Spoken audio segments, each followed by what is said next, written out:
هەمومان داستانی ئەو کەسەمان بیستووە کاتێک کە 100 کەسی کوشت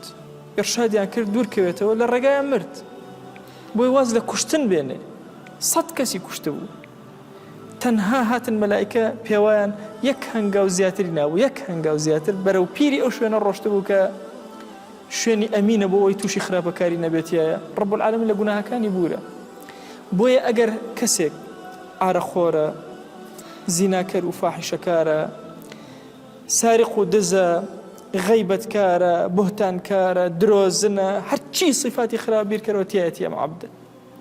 هات بڕیاری چاکسازی لە خۆیادا بڕیاری تەسکیە و تەربیەدا بڕیاری خزمەتی ڕۆحیدا لەناو هەموو ئەمانە وتی بڕیار بە من بەس غەیبەتەکە لەوە دەست پێ ئەەکەم